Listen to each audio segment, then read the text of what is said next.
నమస్తే రమగారు. నమస్తే జయ. రమగారు, జానపద గాథలు చెప్పుకుంటూ ఉన్నాము. ఓకే. చెప్పండండి. రాజుల కథలు చెప్తాం. మణిపుర రాజ్యానికి వీరసేనుడని ఒక రాజుగారు ఉండేవారట. ఆయనకి లేక లేక ఒక కూతురు. కూతురు పుట్టాక రాణిగారు గతించారు. హుహు. ఒకతే పిల్ల. అమ్మాయి పేరు చంద్రముఖిట. చూడ్డానికి నిజంగానే చంద్రముఖిలాగానే చక్కగా ఉండేది.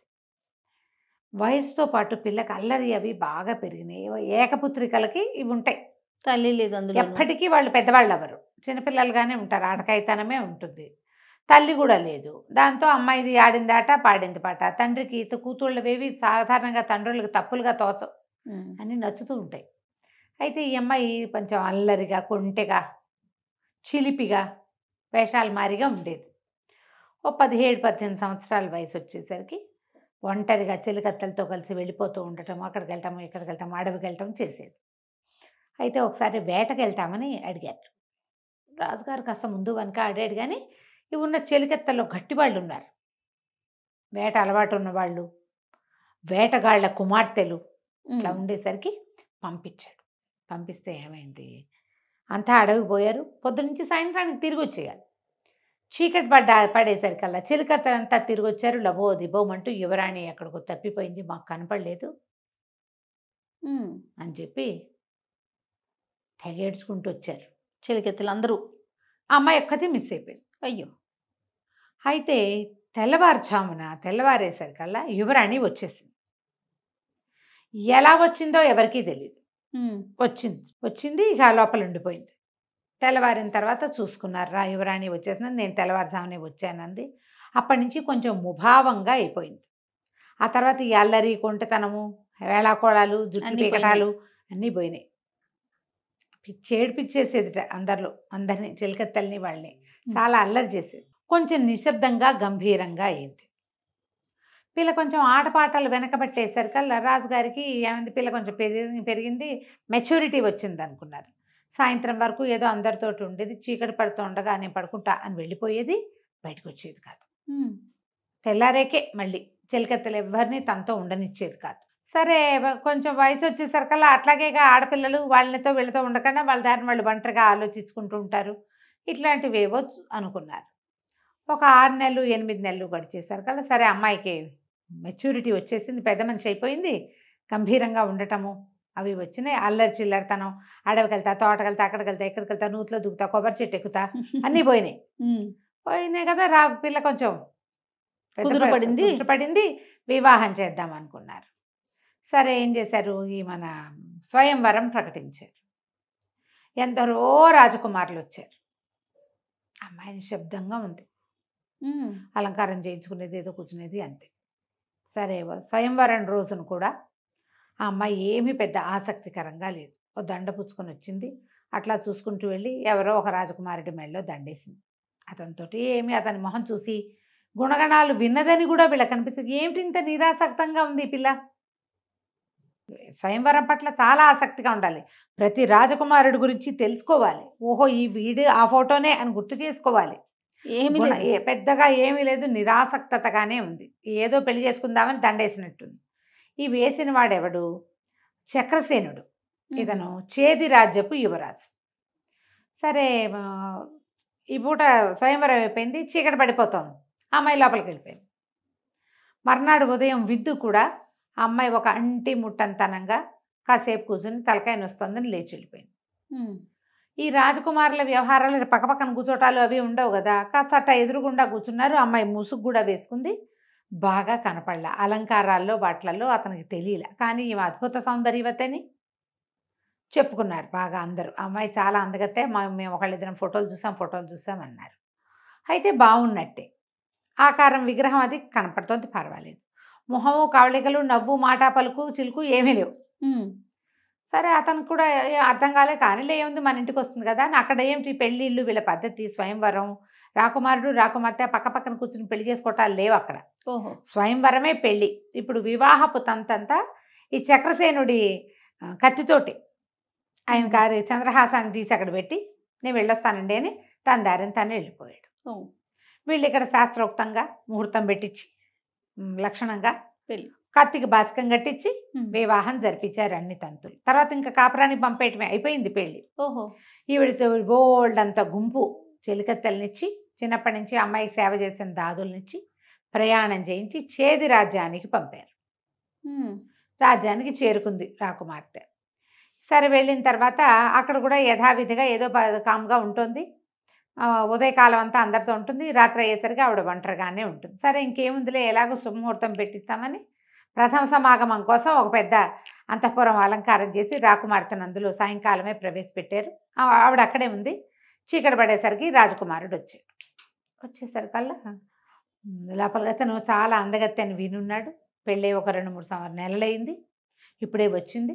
ఆ సౌందర్యం చూడాలని ఇతను ఏం చేశాడు, దీపాలు అవి పెంచి కాస్త బాగా వెలిగేలాగా చేసి దీపం పుచ్చుకొని లోపల గదిలోకి వెళ్ళాడు.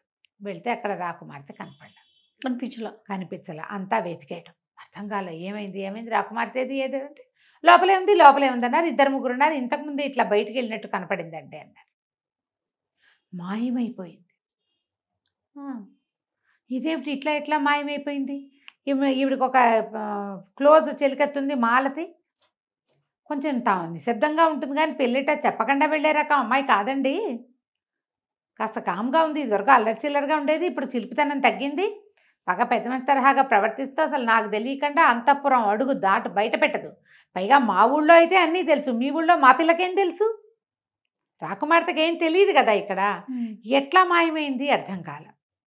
రాజు రాణి ఆశ్చర్యపోయారు. చిలికత్తలంతా లబలబలాడిపోతున్నారు. ఏం చెయ్యాలో తెలియలా. తండ్రికి ఏం చెప్పాలి? ఈ పిల్ల ఏమైపోయింది? మొదటి రాత్రి నాడు మిస్ అయిపోవటం ఏమిటి?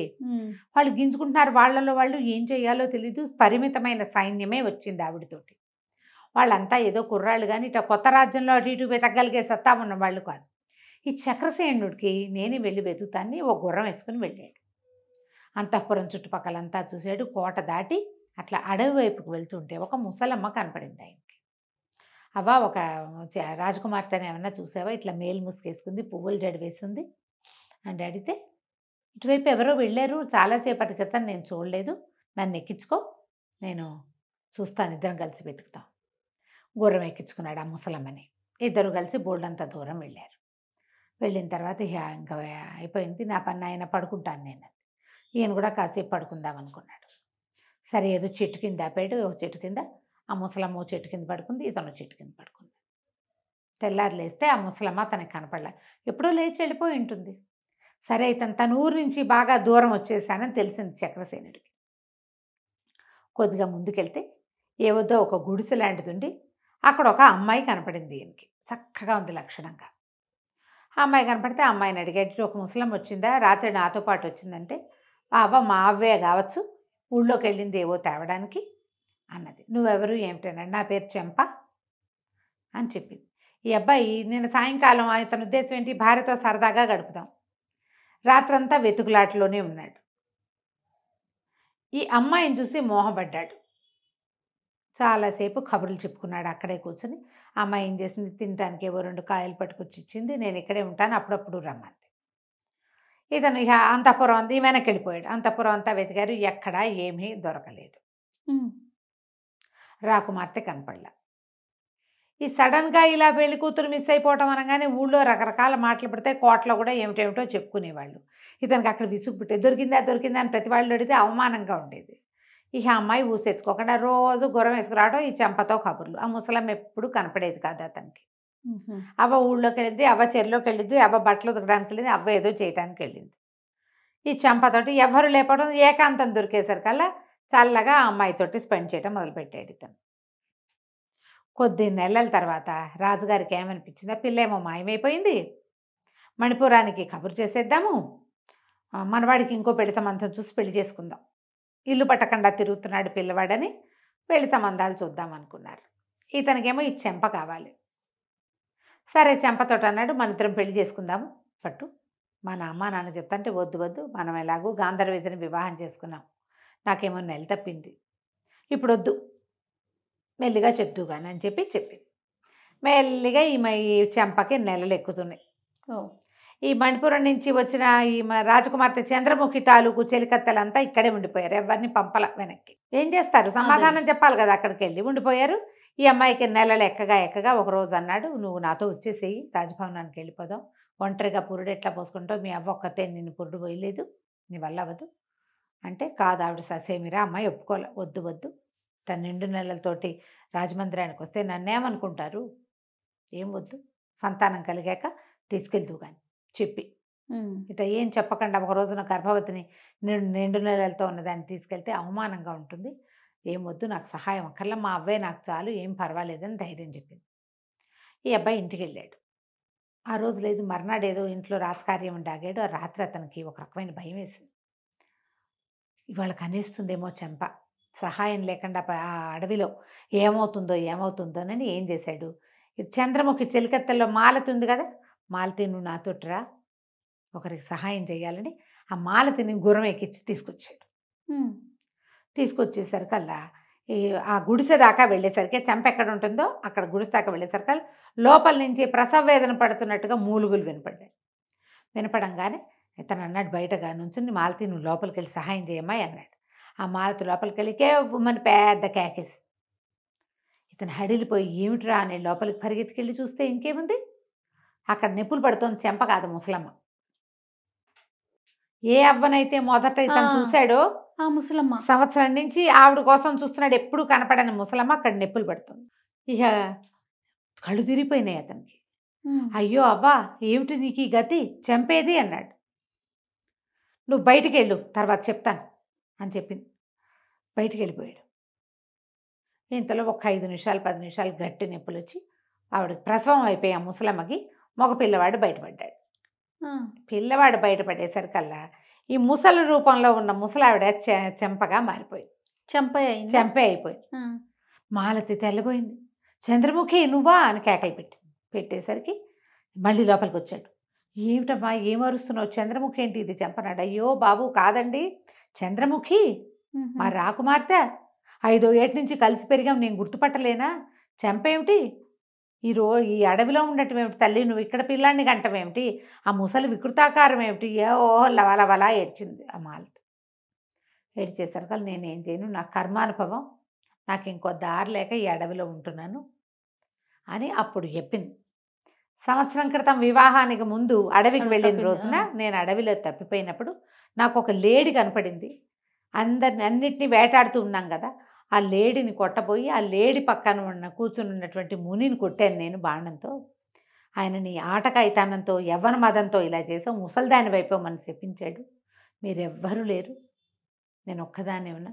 ఆయన ఎంతో బతిమలాడితే నీకు వివాహం అయ్యి కుమారుడు జన్మించాక నీకు అది పోతుంది, ప్రతిరోజు రాత్రిపూట నువ్వు ముసల్దాని అయిపోతావని చెప్పాడు.